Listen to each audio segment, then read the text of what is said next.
Hey, seventh grade. Today is our brainstorming part 2 day and also sketching day for our imagery that is either going to go in the iris itself or outside of the eye. As you can see here, I have both.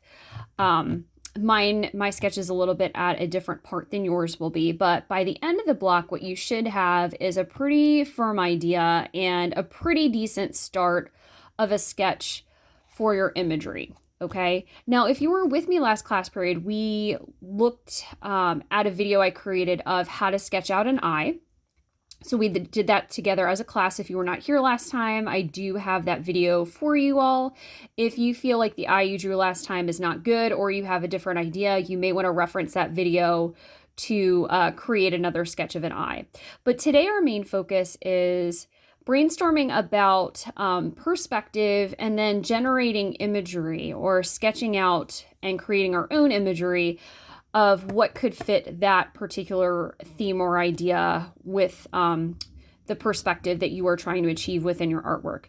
Now, here are some things that you're going to have to answer within your brainstorming Google Forms. So thing number 1 is the who.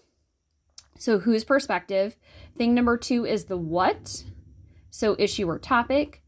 The third thing you're going to have to answer is the story. So what story or what do you want to show or tell your audience through your art? And then is the perspective good, bad, or indifferent?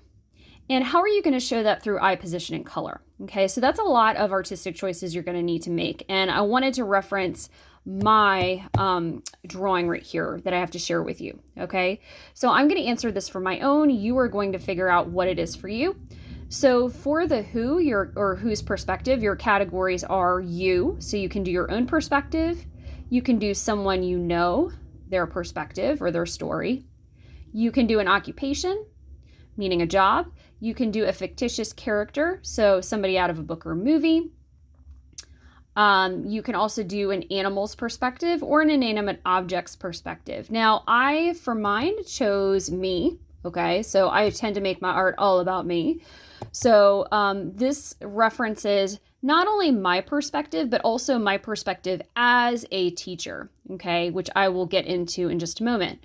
Now for the what, for your issue or topic, here are your choices: a day in the life, a hobby/interest, world issue problem, world issue solution, or a cause that you believe in.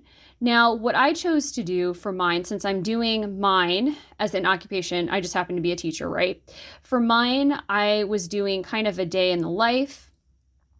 And so that was my topic for that. And then for the story that I'm trying to tell, from my perspective, being a teacher, day in the life, this is kind of my reality here. And so this is the story I was trying to tell. So I was trying to show how distance learning is a lot different from the awesome chaos of the art room here.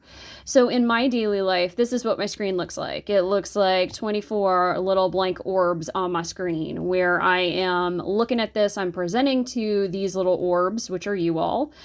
And while there's a lot of good things that have come out of distance learning, it also makes me sad for my students, okay? Because I feel like we're missing out on the chaos and the creativity and the social aspect of the art room, okay? And so I sketched out some of these art supplies down here to represent all of these things that I really wish we could get more into, but obviously we cannot in a distance environment. And the last question that I have for you all, and this kind of comes a little bit later in some cases because it involves, in certain cases, color or other things, but is the perspective good, bad, or indifferent? And the way I'm going to do this a little bit later on is obviously the eye is crying, right? So that's kind of not the best perspective, right? I would say it's a bad perspective. But also what I'm going to do with color a little bit later on is I think the iris itself, so that colored part of the eye, I'm going to make it dark. So whether it's a blue or a dark gray, something pretty dark. But then I'm also going to make this, I believe, lots of bright, insane tie-dye colors. And so this could be interpreted a couple of different ways for the viewer, right? It could be Distance learning experience, maybe not so good, but and all of these other things are positive or better. Or it could be this cascade of creativity that has come out of an otherwise sort of tragic situation, right? I feel like your all's art is better, almost better in distance learning than it is sometimes in the classroom, because in the classroom we're distracted by all of these cool other things, talking to our friends, bebopping around the room, saying hey to people, whatevs. And so in some cases, our artwork that we're creating in distance learning is a little bit more individual. It's a little bit more authentic, a little bit more real. And we're able to focus on it a little bit more than if we were sitting next to our best friend in the classroom. So for mine, my final perspective, is it good, bad, or indifferent? It's really a bit of both, okay? And I'm going to share that with my viewer through color, dark versus bright and obnoxious, and that is the last visual choice I'm going to make. Now, for your process today, you are just sketching. You're just looking up some stuff on the internet. You're filling out your Google form. And your goal is by the end of the block today to have your answers to those questions. Whose perspective? What issue or topic? What story are you trying to tell? And is the perspective good, bad, or indifferent? And really come up with the imagery itself, just the sketch of the imagery itself for your drawing, okay? You are going to take a picture of your sketch for me. Once it's completed, you're going to email it to me, and I will essentially dismiss you off the Google Meet. And then next time, keyword being next time, I'll give you some feedback. We'll talk about Sharpie and color blending and art supplies that you have to use, and we will be on our merry way.